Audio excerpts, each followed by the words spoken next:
mandi di sungai, memakai sarung. Kita bersama di daerah Temburong bersama dengan Siti Ramizah. Assalamualaikum, selamat pagi.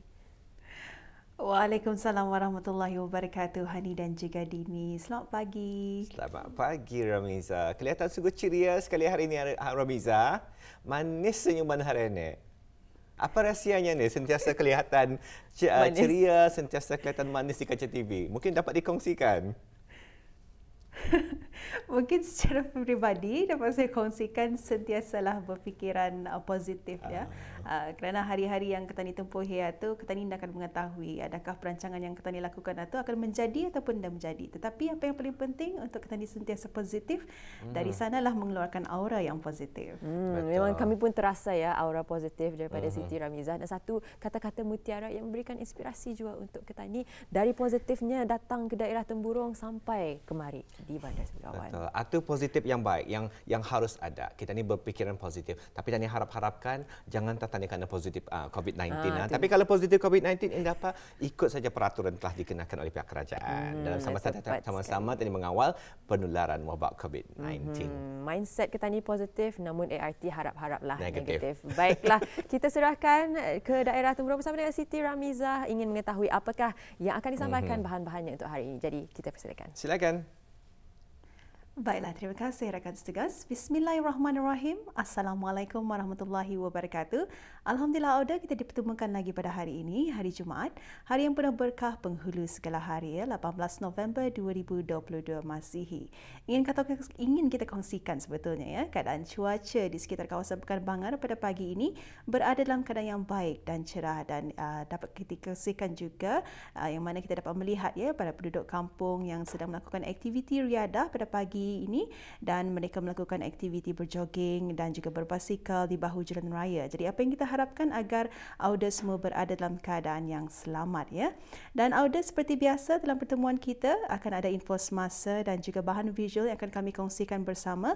Untuk itu satu info semasa yang mana pada 29 dan 30 November 2022 ini nanti akan diadakan majlis khatam Al-Quran dan taflut taharuj bagi pelajar tahun 8 serta majlis Hari Pelajar Sekolah Arab Temburong, iaitu pada hari Selasa dan hari Rabu diadakan pada pukul 8 pagi di Dewan Kemasyarakatan Pekan Bangar daerah Temburong. Baiklah Auda, untuk seterusnya marilah kita beralih untuk menyaksikan bahan yang telah pun dimuatkan oleh rakan setugas kita Haziq Hafizul. Untuk itu kita saksikan bersama. Bila senarai semak perlu dibuat? Bila? Usually senarai semak ni bila dibuat? Before event, lepas event, ataupun the day itself?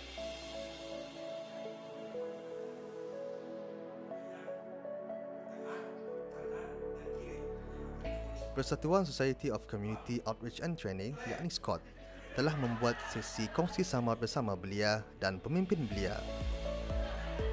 Di dalam kursus kepimpinan pergerakan belia yang diadakan baru-baru ini oleh pihak Jabatan Belia dan Sukan di Kementerian Kebudayaan Belia dan Sukan, dan mengambil tempat di Pusat Belia Daerah Temburong. Di dalam kongsi samar tersebut, beliau turut mengongsikan pengalaman beliau sebagai pemimpin di dalam melakukan projek-projek ataupun tugasan-tugasan kesukarelawanan di dalam persatuan mereka untuk disumbangkan kembali kepada masyarakat di dalam negara maupun di luar negara. Seramai 26 orang belia, iaitu 13 orang lelaki dan 13 orang perempuan, berumur di antara 18 tahun sehingga 35 tahun yang menyertai kursus tersebut, yang mana keutamaan diberikan kepada belia yang bergiat aktif di dalam pergerakan belia, sama ada persatuan belia, kelab belia, kumpulan masjid belia, belia Majlis Perlindungan Kampung MPK, Majlis Perwakilan Pelajar MPP dan usahawan sosial.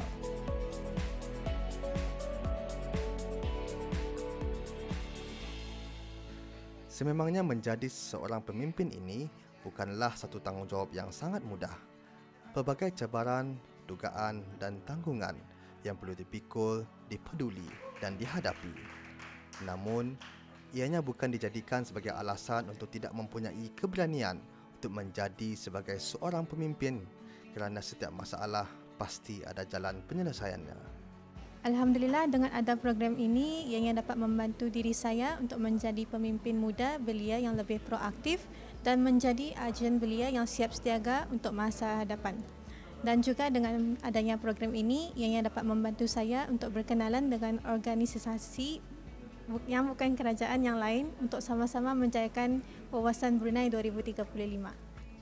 Okey, Alhamdulillah, sebelum itu saya ingin mengucapkan berterima kasih kepada pemuda yang mana memberi saya kesempatan ini untuk mengikuti program kepimpinan projek ini, dan juga berterima kasih kepada agensi seperti mana yang KKBS yang telah mengelolai projek ataupun kepimpinan yang tersebut daripada 9 hari bulan hingga ke 10 hari bulan. Dan juga saya telah mendapat sedikit sebanyak daripada 2 hari ini banyak memberikan, antaranya adalah barangkali untuk confidence ataupun kepercayaan diri untuk bersuara, dan juga antaranya juga di dalam projek ini mengajar cara-cara untuk membuat proposal ataupun diajukan kepada agensi-agensi tersebut untuk membuat satu event ataupun acara-acara yang berkenaan. Dalam program ini, saya berkesempatan untuk berkenalan dengan organisasi bukan kerajaan yang lain dan mengetahui cara mereka mengendalikan projek-projek mereka yang terdahulu. Dengan peluang ini, kami dapat membuat rangkaian atau hubungan sesama kami untuk mengadakan projek yang akan datang.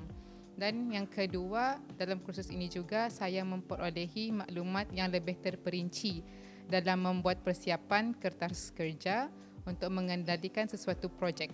Oleh itu, dengan input dan info yang diberikan, ia sangat berguna untuk diri saya sendiri dan organisasi saya yang mana saya boleh kongsi kepada mereka.